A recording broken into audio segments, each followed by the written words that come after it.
चलो अब देखते हैं वास्तविक संख्याएं। वास्तविक संख्याएं वास्तविक संख्याएं वे संख्याएं होती हैं जिनका यदि हम वर्ग कर दें तो वो धनात्मक संख्या प्राप्त हो। यानी वे संख्याएं जिनका पूर्ण वर्ग धनात्मक हो तो उनको हम वास्तविक संख्याएं कह सकते हैं। जैसे लिखा है रूट के अंदर 5, इसका हम वर्ग कर दें तो हमारा मिलेगा 5, जो कि एक धनात्मक संख्या है। वर्ग करने पर धनात्मक संख्या प्राप्त हो रही है। और इसके अलावा हम ऐसा भी लिख सकते हैं, ये भी कह सकते हैं कि क्यूब रूट ऑफ 5 अगर लिखा है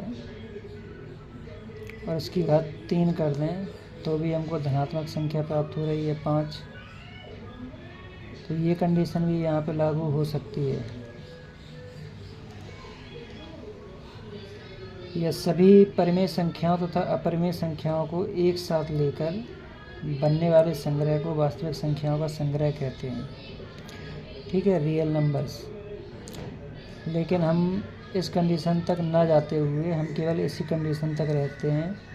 हाँ, अगर यहाँ पे लिखा होता है स्क्वायर रूट ऑफ -5, अगर लिखा होता है स्क्वायर रूट ऑफ -5 तो हम इसको लिख सकते हैं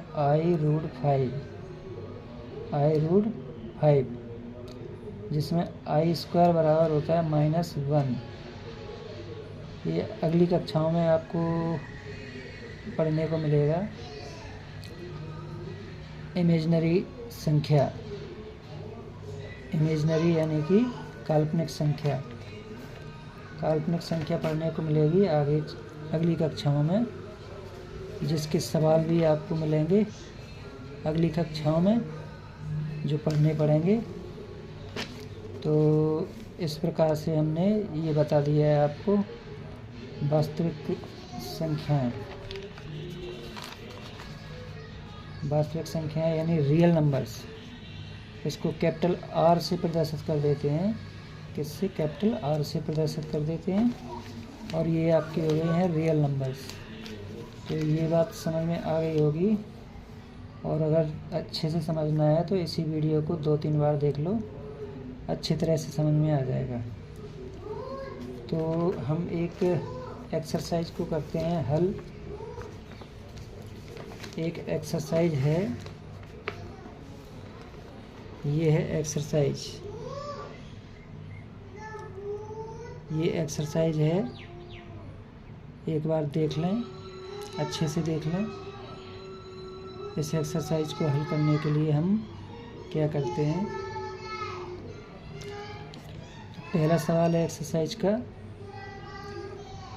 निम्नलिखित में से कौन सा कथन सत्य या असत्य है? अपने उत्तर का औचित्य दीजिए। पता करना है सत्य है या असत्य है।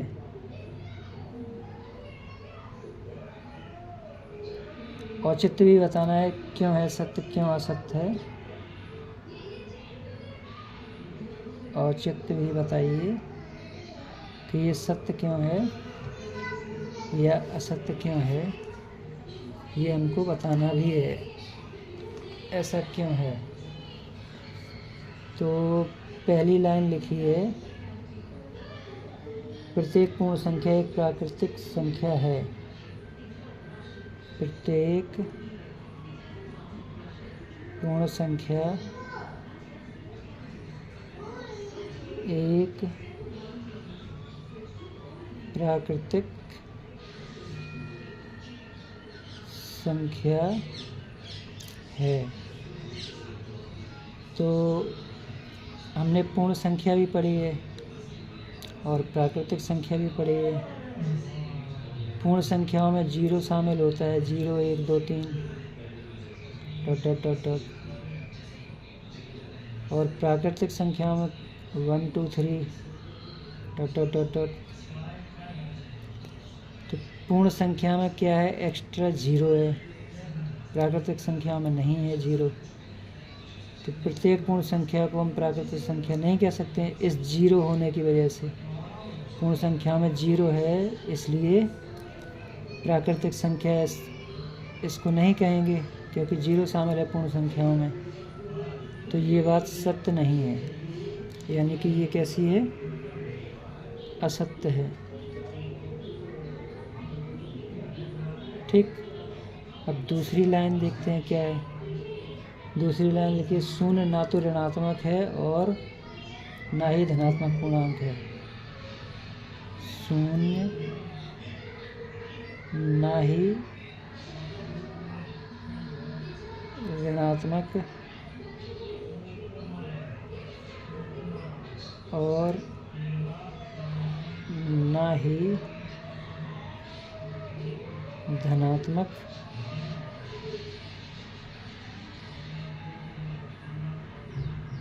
पूर्णांक है।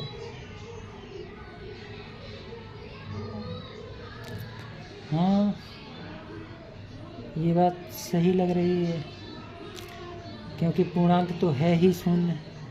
पूर्णांक क्या होते हैं, -3 इधर अनंत से लेके चले आओ, -2 -1 0 इधर 1 2 3 4 डॉट डॉट डॉट डॉट, जहाँ तक जा सको वहाँ तक। ये भी, ये अनंत तक है और ये माइनस अनंत तक है।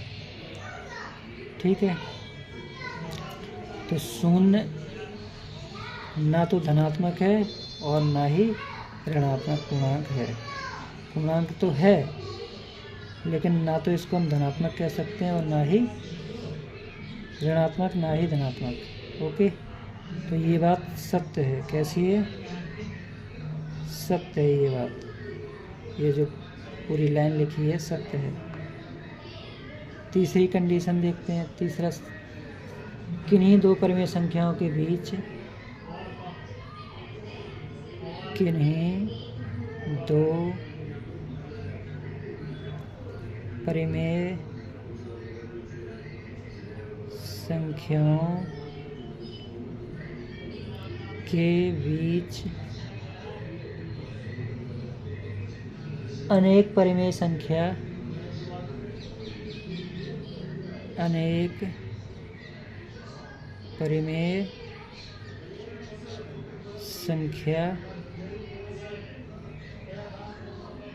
होती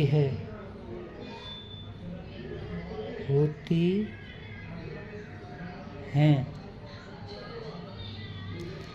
चलो देखिए इसको, ये लाइन थोड़ी गड़बड़ लग रही है। किन्हीं दो परिमेय संख्याओं के बीच अनेक परिमेय संख्या होती है। अनेक परिमेय संख्या, इसमें क्या लिखा है, संख्या। और अगर यहीं पे संख्याएं लिखा होता तो ये बात सही हो जाती। तो सही हो सकती थी, लेकिन यहाँ पे संख्या लिखा है। किन्हीं दो परिमेय संख्याओं के बीच अनेक परिमेय संख्या होती है। दो परिमेय संख्याओं के बीच में तो केवल एक ही परिमेय संख्या होगी। जैसे लिखा है, कोई परिमेय संख्या लिखा है 3/4 और 5/3 लिखा हुआ है। ये दो परिमेय संख्याएं लिखी हुई हैं। इनके बीच की जो परिमेय संख्या होती देखो, संख्या केवल एक वचन है और संख्याएं बहुवचन हो जाती। और यहाँ पे है लिखा है, लेकिन है होना चाहिए यहाँ पर। तो हम इसके बीच में जो परिमेय संख्या है उसको फाइंड करते हैं। 3 3 9, 4 5 20 और 4 3 12/2/1 ऐसा लिख सकते हैं। इसका 80 मल्टीप्लाई, इसका 80 मल्टीप्लाई, 29/12×24। यानी कि दो परिमेय संख्याओं के बीच ये परिमेय संख्या निकली। क्या ये अनेक परिमेय संख्या हैं? नहीं है, केवल एक ही परिमेय संख्या निकली। संख्या और संख्याएं, इन दो शब्दों में अंतर हो जाता है। ठीक है, तो यहाँ पर केवल एक परिमेय संख्या लिख ली है, तो ये कथन क्या है? असत्य है। ये जो कथन है वो क्या है? असत्य है। ठीक है, तो ये समझ में आ गया होगा। और आगे बढ़ते हैं हम दूसरे सवाल की तरफ। निम्न संख्याओं के बीच परिमेय संख्या ज्ञात कीजिए। निम्न परिमेय संख्याओं के बीच परिमेय संख्या ज्ञात कीजिए। परिमेय संख्या ज्ञात कीजिए। तो परिमेय संख्या हमको ज्ञात करना है। ये जो संख्याएं दी गई हैं इनके बीच, तो पहला क्वेश्चन है इसमें 8 और 9।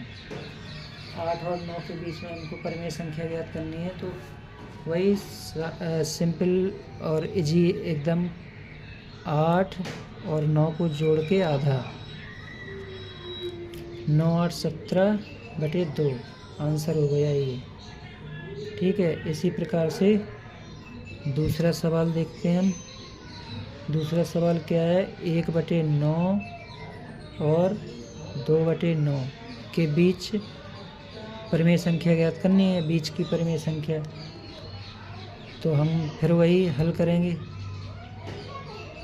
इसके लिए 1/9 + 2/9/2, 2 और 1 3/9/2, 3 3 9 और ये 3 2 6 1/6, 3 दूनी 6 हो गया। ठीक है, ये आ गई इसके बीच परिमेय संख्या।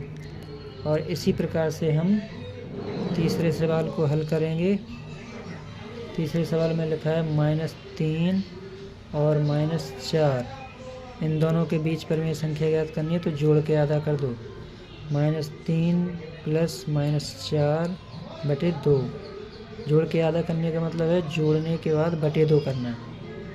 ठीक है, ये 4 और 3 -3 -4/2, 4 3 -7/2, ये आंसर हो गया, ये आंसर हुआ। और चौथा क्वेश्चन इसी का लिखा है 0.75 और 1.2 के बीच परिमेय संख्या ज्ञात करना है, इन दोनों को जोड़ के आधा कर दो। तो 0.75 + 1.2/2, जोड़ के आधा करने का मतलब बटे 2 करना, दोनों को जोड़ के। तो 2 यहाँ पे 2 0 कर लेंगे तो और अच्छा रहेगा, क्योंकि यहाँ 7 5 है, यहाँ पे 2 0 हो गया। तो ये हो गया जोड़ने पे 5 7 और 2 9, यहाँ पे 1/2। तो हम इसको दशमलव हटाओ, 0 बढ़ाओ, 20। सबसे पहले तो हम 2 से भाग कर देते हैं। 2 9 18 और 2 7 14, 2 5 10। ये भाग देंगे, हमको क्या मिलेगा? इतना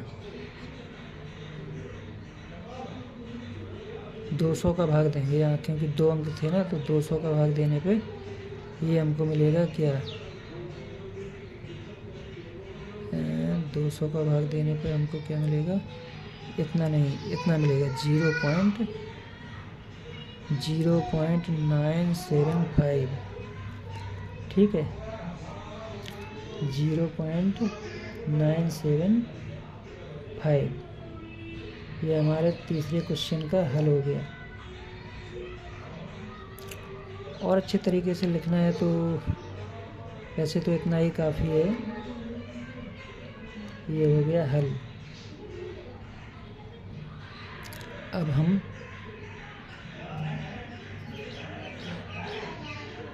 अगले सवालों की तरफ चलते हैं।